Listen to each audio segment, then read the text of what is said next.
तंत्र है उसको हम लोग को सबको समझने की जरूरत है। सुरक्षा अधिनियम आपको मालूम है, पसारा जिनको जानते हैं, private security agency regulatory act 2005 में बन गया था, लेकिन उसके नियम अपने प्रदेश में 2012 के अंदर बने और उसके बाद से हम लोग बाधित हुए इसके अंदर काम करने के लिए। काफी उसमें कमियां रही, काफी मीटिंगें हुई, काफी चीजें हुई, काफी सुधार हुआ। अभी भी काफी चीज को ठीक करने की जरूरत है, जिसका निरंतर प्रयास लोगों के साथ, शासन के साथ करते रहने की जरूरत है। आई एम श्योर एसोसिएशन उस पर नियत कार्य करता रहेगा। क्यों देखिए, कोई भी नियम बनता है, कोई भी आप रूल बनाइए, कोई भी नियम बनाइए, जब उसको आप धरती पे उतारते हैं, जब आप उस पर कार्यान्वित करते हैं, बहुत सी परेशानियां आएंगी, बहुत सी तकलीफें आती हैं, बहुत सी अमेंडमेंट की जरूरत होती है। हमारे कॉन्स्टिट्यूशन में खुद में कितने अमेंडमेंट हो गए हैं, वकील साहब ज्यादा बता पाएंगे, बिकॉज 50-60 से ऊपर तो हो गए हैं, तो 70 अमेंडमेंट तो अपने कॉन्स्टिट्यूशन में हो गए। तो रूल में भी अमेंडमेंट की जरूरत है। हाँ, शासन रिजिड हो सकता है, वो सोचता है शायद एसोसिएशन बता रही है या हम लोग बता रहे हैं, वो हमारे खिलाफ, उनके खिलाफ नहीं है। क्यों देखिए, सुरक्षा कोई बिजनेस नहीं है, ये सेवा है। जब तक हम सब ओनर्स इसको मान के चलेंगे ये सेवा है भाई।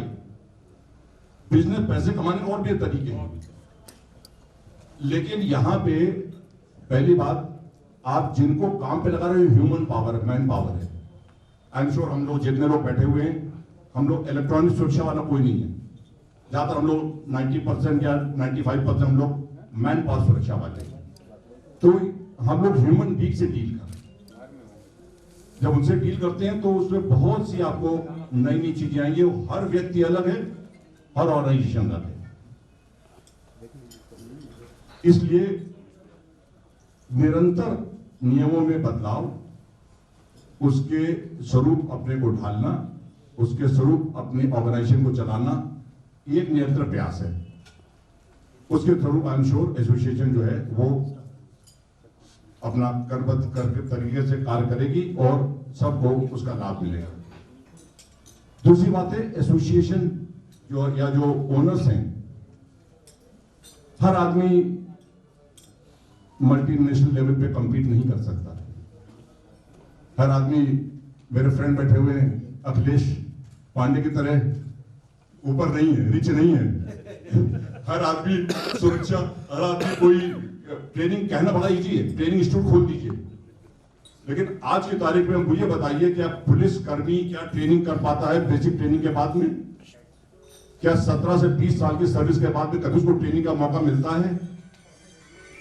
आईएएस आईपीएस ऑफिसर छोड़ दिए, वो भी सेंटर की वजह से ट्रेनिंग कर पाते हैं क्योंकि लो, मिडिल, हायर उनको कंपलसरी है। आर्मी का ऑर्गेनाइजेशन, आर्मी में ट्रेनिंग निरंतर है, लेकिन प्राइवेट में एक जो ट्रेनिंग है बहुत महत्वपूर्ण अंग है, लेकिन उसके रिसोर्सेज बहुत चाहिए। जो कि हम लोग मध्यवर्गीय या जो हम लोग लेवल पे जो सिक्योरिटी एजेंसी 200, 150, 300 लोगों की भी चला रहे हैं, वो भी ट्रेनिंग इंस्टीट्यूट अफोर्ड नहीं कर सकता। कम से कम 1 एकड़ जमीन चाहिए आपको, बिल्डिंग चाहिए, मटेरियल चाहिए। अब जो आदमी सेवा दे रहा है वो अपनी जेब से 1 करोड़ लगा के सेवा थोड़ी देगा भाई। वहां पे हमको एसोसिएशन को प्रयास करना है शासन के साथ में। पांडे जी, आपने प्रयास करना है शासन से समन्वय करने का। जब तक शासन आपकी हेल्प नहीं करेगा, हमारा ट्रेनिंग ये निरर्थक है। तो ट्रेनिंग का जहां तक सवाल है, मुझे बड़ा क्लियर है कि इसमें शासन की आपको मदद लेनी चाहिए। अपनी एसोसिएशन है, हर जिले में अपनी एक छोटी समिति बनाए, 10, 20, 30 जितने भी हैं, सब एक इकाई, उन सबका एक ट्रेनिंग सेंटर हो। देखिए, हम लोग आपस में कंपटीशन कर रहे हैं, उसकी जरूरत नहीं है। जैसे अभी पहले मेरे एक वक्ता ने कहा था कि यहाँ पे एमपी के अंदर काम बहुत है, काम की कमी नहीं है। ये हम लोगों ने अपने आप को डिग्रेड कर रखा है, जिसकी वजह से प्रिंसिपल एम्प्लॉय भी फायदा उठाता है, आपसे 1% पे, 0.5% पे, 0.001% पे काम करा रहा है।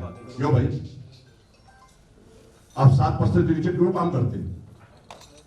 आप बोले एडमिनिस्ट्रेशन को जो पुट डाउन, और कोई मुझे 50-60% नीचे काम करके प्रॉफिट दिखा दे ईमानदारी से, तो हम बेईमानी पे पहला कदम क्यों रख रहे हैं? यही फर्क है। आज देखिए इस मीटिंग में डीजीआर का कोई भी रिप्रेजेंटेटिव यहां पे नहीं है। क्यों नहीं? जो डीजीआर को गारंटीड 14% अब 10% है, उसको 10% ऑथराइज है। वही पीएसयू 10% को दे रही है, लेकिन आपको 5% नहीं दे रही। क्यों? आप ऑर्गेनाइज नहीं है। सबसे बढ़िया एग्जांपल अगर आप देखना चाहते हैं, एक ही बिजनेस में होते हुए कोई डिफरेंस नहीं है। जो रोड साइड पे 30 फल बेचते हैं और जो सब्जी बेचते हैं सुबह, उनको आप देखिए, सब सब्जी बेच रहे हैं, उसी रेट बेच रहे हैं, कॉम्पिटिटिव रेट अपने रेट पे बेच रहे हैं। आज 15 रुपए किलो बोलता, आप बोलो 14 दो, कोई बंद नहीं ले जाओ। तो 50 सब्जी वाले एक पटरी पे बैठ के सब अपना माल बेच रहे हैं। एक ही बिजनेस है उनका, एक ही लोग हैं, हम उनसे क्यों नहीं सीखते? हम 50 जो प्राइवेट सिक्योरिटी एजेंसी ओनर्स हैं, हम इकट्ठे मिलकर क्यों नहीं काम कर सकते भाई? तो एसोसिएशन का मेरे ख्याल में पहला उद्देश्य तो यही है।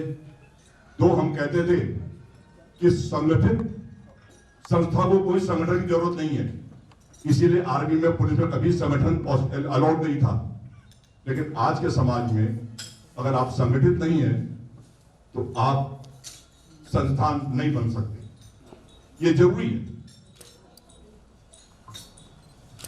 मेरा नेक्स्ट मुद्दा रहेगा, जो आपके साथ काम करता है वो नंबर नहीं है, वो इंडिविजुअल है। इंडिविजुअल में हर एक का प्रोटेक्शन जो है वो बहुत जरूरी है। अभी बताया, पहले वक्त में बोला था कि शायद पांडे जी ने पॉइंट रेज किया था कि प्रोटेक्शन ऑफ गॉड कहना इजी है, लेकिन मानता कोई नहीं है। अगर आज आपके गार्ड से गलती से नहीं, जब मतलब अगर बैंक के ऊपर, मेरे साथ हुआ है, बैंक के ऊपर अटैक हुआ है, गार्ड से गोली चली है, छर्रा लेके उसके टांग में लग गया है, my chief has been arrested. क्यों भाई? दूसरा एक एग्जाम्पल आप और दूंगा। जिस समय इलेक्शन होते हैं, और इस देश में इलेक्शन होते ही रहते हैं, कभी राज्यसभा, कभी लोकसभा, कभी स्टेट असेंबली, और जब भी होता है आचार संहिता लागू होती है। और सबसे पहले काम क्या होता है?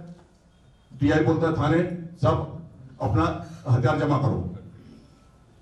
जब मेरे सामने आई, I want to DGP state away, यहाँ पे मिस्टर संतोष राउत, एसके राउत होता है DGP, I want to him. मैंने को बोला साहब ये बताइए, या तो आप गारंटी ले लीजिए बैंकों की सुरक्षा, मेरे पास उसमें स्टेट बैंक का काम था, या तो मगर आप स्टेट बैंक की सुरक्षा आप ले लीजिए कि पुलिस हमसे देखेगी for these 2 months, otherwise please open this. उनकी प्रशासन है, उनका हाथ बने। कैसा? जब तक कलेक्टर ऑर्डर नहीं करे तब तक हम नहीं कर सकते कुछ। ऐसे ओके, अपने लेवल पे आप अपने पुलिस अधिकारी को बताइए। देन ये rank of the IG Indore, IG Bhopal and IG I think समय ग्वालियर थे, कौन थे, 3 लोगों को रिंग करके बोला अच्छा ओके, इनके गार्डों के हथियार वापस नहीं होंगे जो बैंकों में लगे हुए हैं, या जो कहीं भी जो आम हथियार प्राइवेट सिक्योरिटी एजेंसी के नहीं लगेंगे। और उसके बाद से 2011 के बाद में आप देखिएगा हर साल ऑर्डर निकलने लगा है कलेक्टर से कि ये लोग एक्सक्यूज हैं। उसमें कहीं चूक हो जाती है, आई एम श्योर। जो रिमोट एरिया छतरपुर है, सिद्धि है, रीवा है, अगर वहां पे नहीं ऑर्डर निकला तो टीआई बोलता जमा करो। एंड इवन क्वेश्चंस जो ओनर है उनको भी ले आता साथ में धर के। तो ये चीजें हैं जो उस समय आपको करनी पड़ेगी। अभी भी ऑर्डर हो जाते हैं, फिर भी कहीं जा रहे तो वहां पे आपने you have to walk up to SP and tell him this is what is required.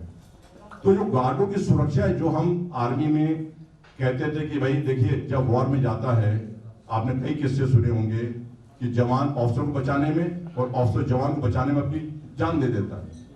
ये बॉन्डिंग होनी चाहिए, बॉन्डिंग आएगी, आती है, इसी तरह आती है जब जवान जानेगा या गार्ड जानेगा कि आप उसके सुरक्षा में या आप उसके हितों को महफूज रखे हुए हैं, या उसके अड़ी भीड़ में उसके लिए काम करेंगे, वो आपके लिए पूरा काम करेगा।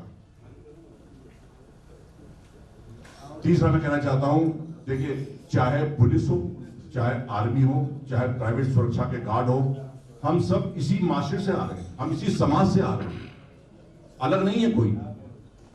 ये सिर्फ फर्क क्या है? ट्रेनिंग का फर्क। आर्मी को आप एक दृष्टि से देखते हैं, पुलिस को दूसरी दृष्टि से देखते हैं, किसी और दृष्टि से देखते हैं, और ये image over a period of time बना है। ये क्यों बना है? अपनी प्राइवेट सिक्योरिटी एजेंसी भी क्या नहीं है? हम नहीं देखते भाई वो एजेंसी बढ़िया है, उसका ड्रेस अच्छा है, उसका ट्रेनिंग अच्छा है, उसका ये अच्छा है। तो आपको हमको अपना एक मेयार सेट करना पड़ेगा, उस मेयार पे खड़ा उतरना पड़ेगा। जब तो मेयार आप सेट नहीं करेंगे तब तक ऐसे ही चलेगा। मेयार क्या होना चाहिए? ये एसोसिएशन काम सेट करने का मिनिमम 7% के नीचे हम काम नहीं करेंगे, ये हम करेंगे। और गार्डों की सुरक्षा में हम ये काम लेंगे। अगर मेरे ख्याल में ये 2-3 मुद्दे हम अपने साथ लेके चले, एसोसिएशन के ऊपर संगठित रूप से काम करें, शासन के साथ में समन्वय बना के चले, आई एम श्योर आने वाले दिनों में एसोसिएशन का और प्राइवेट सिक्योरिटी एजेंसीज का मेयार ऊंचा होगा, हम और अच्छी तरीके से सेवा दे पाएंगे और समाज में अपने गार्डों का नाम और ऊंचा रहेगा और सर उठा के चलने लायक उनको बना पाएंगे। आपने मुझे समय दिया, इसके लिए बहुत बहुत धन्यवाद।